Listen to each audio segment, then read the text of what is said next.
On Organic BC's cover cropping tour of British Columbia, we started at the North Peace Applied Research Association to explore their ongoing trials around cover cropping. We then visited a few producers in the region to witness firsthand the implementation of these practices, as well as to view some other innovative techniques. My name is Maria Angelica Ouellet, and I am the research coordinator at the North Peace Applied Research Association. Its goal is to take a lot of research trials in order to answer some of the interrogatives that a lot of producers have and a lot of practices that the producers have heard in the past or from other sites, and they would like to apply it to their farms today. The North Peace Applied Research Association would like to see more ground covered in the region. They would also like to see a reduction in the use of herbicides and pesticides.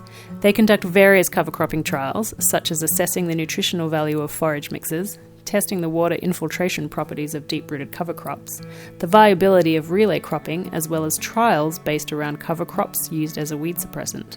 However, we focused on two particular trials: a legume intercropping trial, which measures how yields are affected when a legume is intercropped between a cash crop cereal, and an annual clover trial aimed at understanding how best to establish a living soil cover while a cash crop is growing.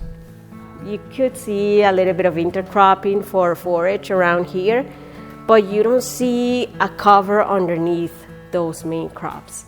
And what if we were to have, say, a little bit of rye, a little bit of hairy veg? Maybe you wouldn't need as many herbicides as you do now. Maybe you wouldn't need as many pesticides as you do now. So it is something that we can play with. It is something that we can search if it works or not. And that is something that we can show to growers and say, this is something we have tried. Why don't you try it out? Growers here, they generally like to use clovers because they stay low in the soil. Doesn't affect their harvesting. And also oats and barley as part of their cover. That is something that they can also harvest mostly for forage. In terms of intercrops, the piola, as I mentioned before, so canola and peas is a very successful intercrop that is being used. The intercropping of, say, either barley or wheat with a legume such as peas is quite useful for forage. It increases the value of forage for growers around this area. It's about how can we provide a living mat of cover to the soil while we are running main crop harvesting and growth. So the way we tried to set that up, we wanted to grow 3 different types of clover, so white clover, sweet clover if I'm not mistaken, and crimson clover. And we wanted to see if it was the species affecting the end credit to the main crop, number 1, and how would that differ should they be grown either as an intercrop with the main crop or broadcasted along the plot. The main crops that we selected were wheat and canola. You could probably say that intercropping would be better than broadcasting already. We have already seen that in the field. For broadcasting, you need to either apply a lot of seed and you need a lot of water the day after.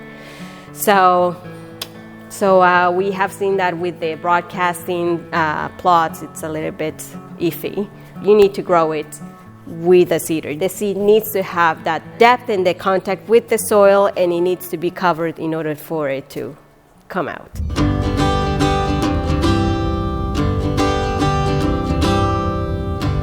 The North Peace Applied Research Association trials go on, and they continue to do the good work as the land guinea pig, as Angelica puts it, for producers in the region. Now it's time to see what some of those growers are putting into practice. My name is Jed Franklin. We have a small grain farm up in Peace River country. Here we have 6 quarters and about 800 plus or minus acres that we seed every spring. What kind of cover crops can you do and what has been successful? It's a big question, but it's a simple answer now.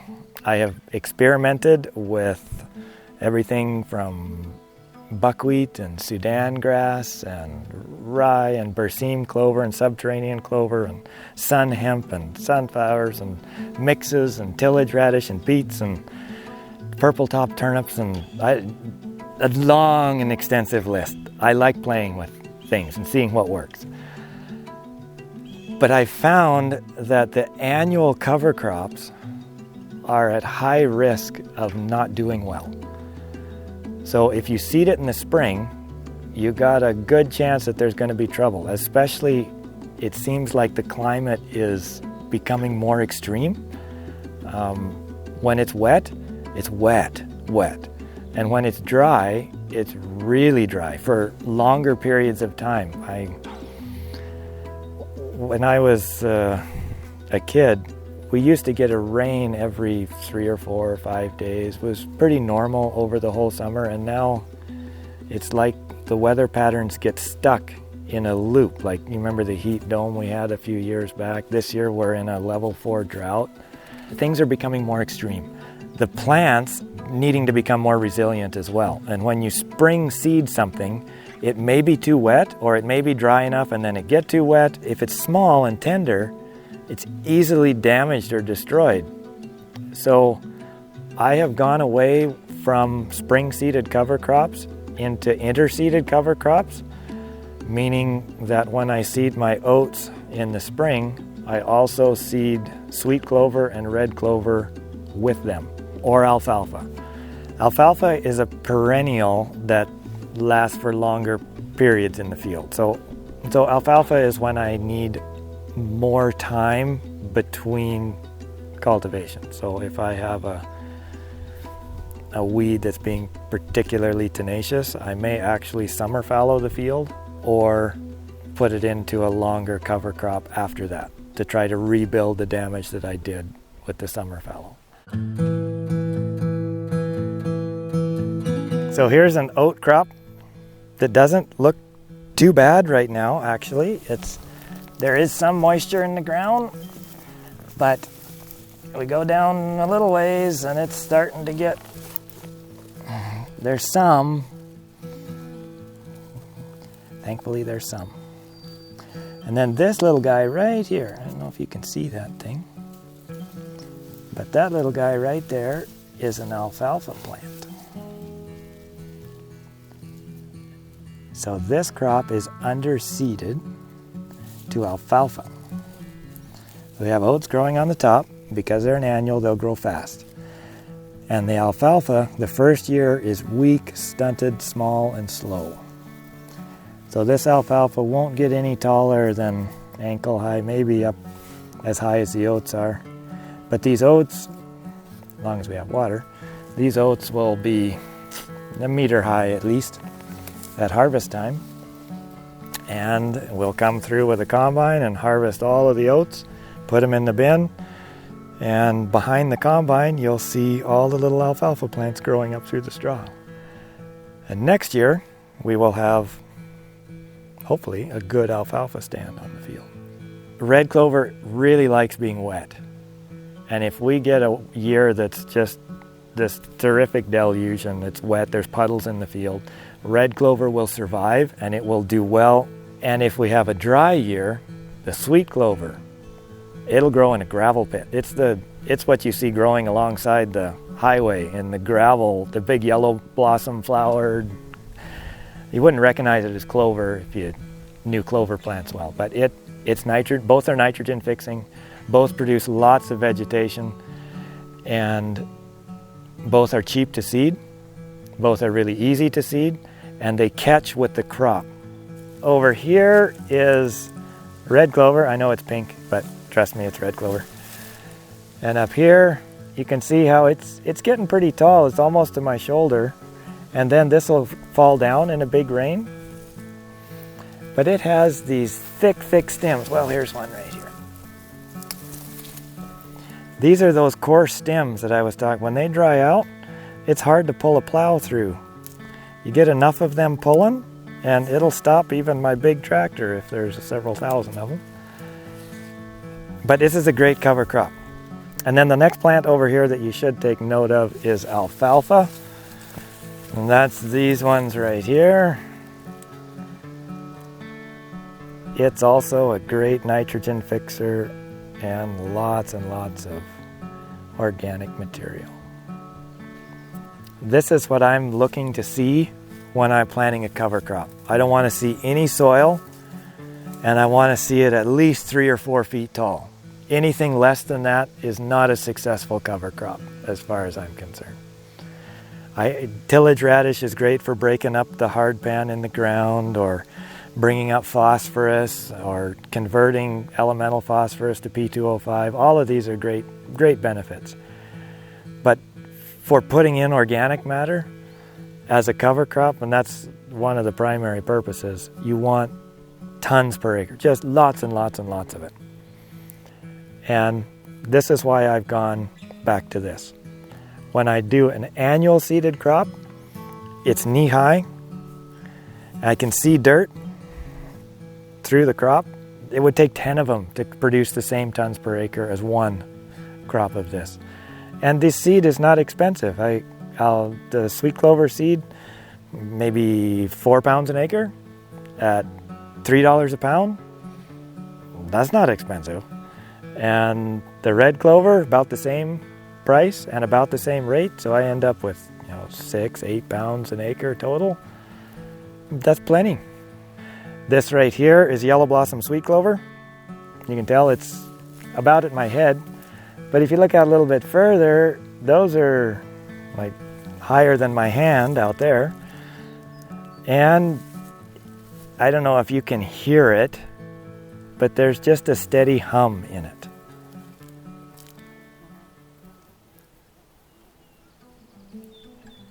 And that's all the wild bees and honeybees and all sorts of things in here, making seed, getting nectar, doing their thing. And healthy insects are a good sign on the farm. The habitat is tremendous. All the deer and the elk and the moose, they all come to have their babies in the sweet clover. It's like a corn maze. To me, part of cover cropping is actually enjoying it. Like it's that stress-free year that your land gets to rest and you get to rest, and you get a smile on your face when you see the animals out in there. And it's playing tag, playing hide and seek in the field with your kids when the sweet clover's over your head. That's a memory you just can't take away. So if you haven't tried cover cropping, try it for fun, not because the world is dying and you need to address climate change, not because you don't want to buy fertilizer, not because, add all those things too, but do it because it's a joy.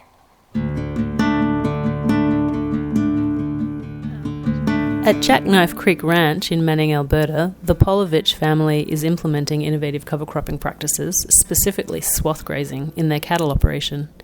This approach ensures that their cows are well fed throughout the winter, while simultaneously enhancing soil health and bolstering the overall resilience of their land, livestock, and their entire operation. I'm Nora Polovich, and the name of our farm is Jackknife Creek Land and Cattle Corp. And my name is Jolene Noble, and I'm Nora's daughter. On the farm, we also have my dad, Bob Noble, and then my brother, Lee Noble. We're a mixed operation, cattle, grass seed, and grain cash cropping. So on our farm, we have a May calving cow herd, and so about the 25th of April, May 1st is our trigger date, and so we are calving out on pasture.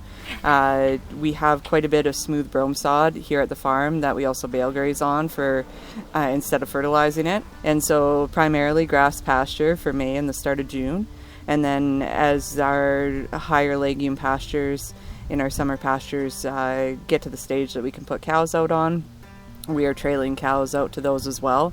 So the cows are on that perennial pasture depending on the year into September and October. We are cognizant of leaving some stockpile for the next year as well.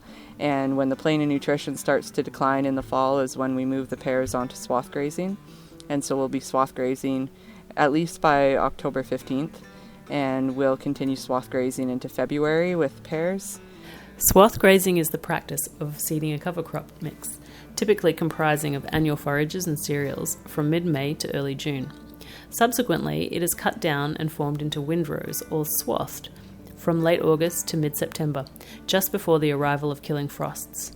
These swaths are then left in the field for cattle to graze during the winter, even beneath the snow, thereby extending the grazing season. This practice not only preserves the nutrients from manure and urine on the fields, but also reduces labour, all the while promoting increased soil health. We seed 9 different species in end of May, June, and swath that in late August, September, and then we swath graze that through the winter, and that has become a major feed source for us. We're leaving our calves on longer now into February and weaning them after that, and find that they are doing remarkably well. We've been doing feed testing and very high planting nutrition on those cover crop swaths. So this is a cover crop that was seeded end of May, and we will be swathing it for winter grazing probably end of August, early September, depending on moisture. And Jolene's just going to point out all the different species. I think this is a nine-way mix, right? 9-way mix. Yeah. Some of the species that we have in here are definitely in smaller proportions, so we might not see them everywhere in the field.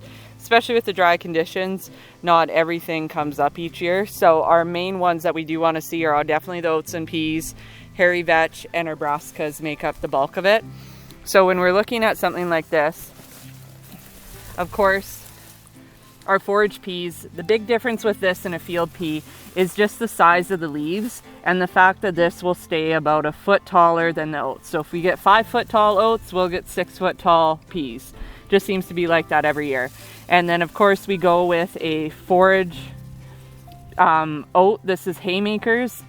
Just the size of the leaf is really important to us, and we find that it's not as stocky as some of the others. When we get down into the canopy is when we start to see the other stuff. So these little guys, this is Goliath forage brassica. It's a hybrid out of PGG. All the small seed and actually the forage peas come from Union Forage. And so these guys will really bring a lot of feed value as well as a lot of bulk. They're deceiving right now, but they will pop up higher in the canopy as the season goes on. And then over here, we see some of those hairy vetch plants.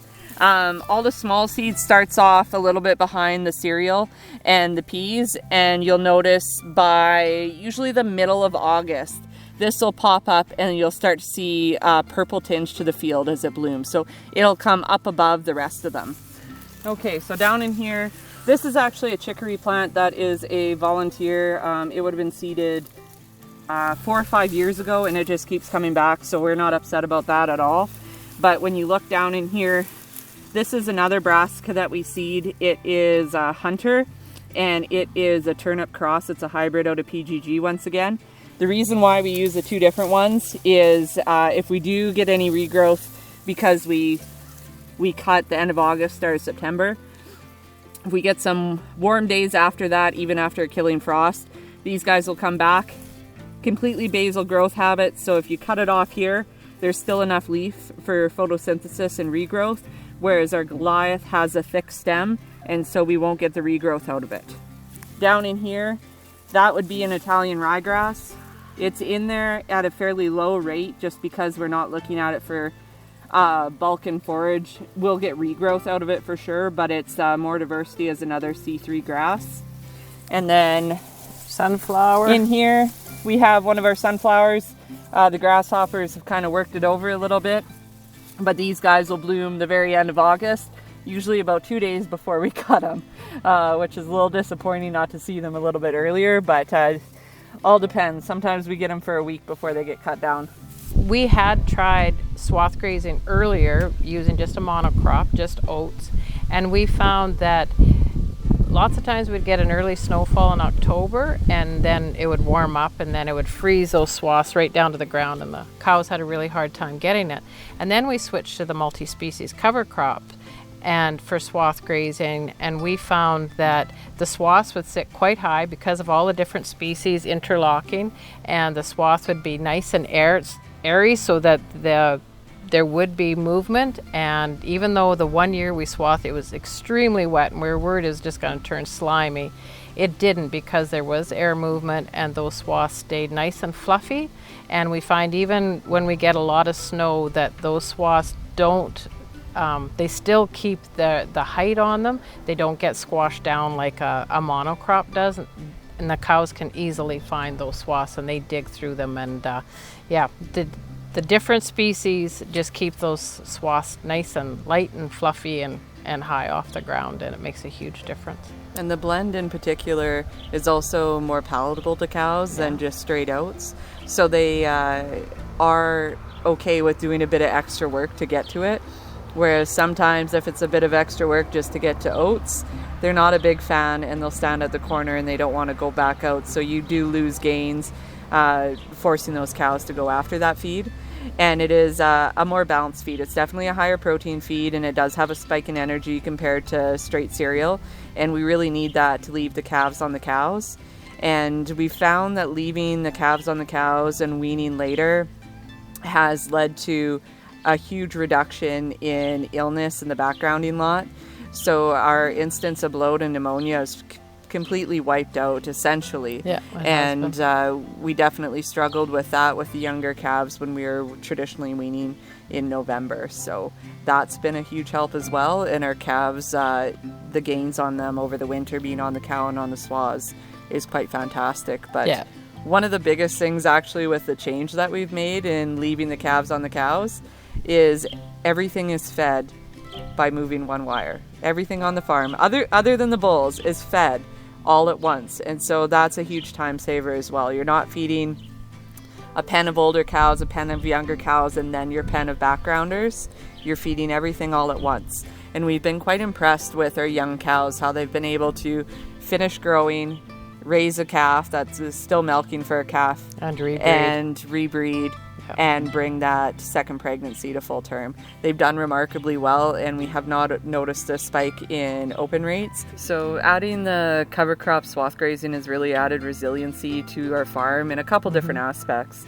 One of the big ones we found is that it spreads out our risk. It's not uncommon to have a dry spell, and when that dry spell comes in May and the first half of June, your hay crops really do suffer, and your perennial pastures suffer as well. So if we don't get rain in the first half of the season, yes, our cover crops that are planted the end of May won't look so good for the first bit, but they can take up that moisture in July and August, and we can still get an extremely good crop. At that point, we only take one hay cutting, so our perennial hay crop is kind of over and done for the year. And if that's all that we relied on, we would be in a really bad place for winter feed. That being said, it's the same thing. If we get early spring moisture, our hay crop looks fantastic, and if we get really dry in July and August, our cover crop doesn't look as good. But that just kind of spreads out our risks so that at least one of our feed sources can take advantage no matter when we get moisture. And we've found the cover cropping for swath grazing has been so beneficial to our operation. We also feel it is being very beneficial to our soil too, that diversity above ground is promoting diversity below ground, and we're definitely seeing an improvement in the health of our soils.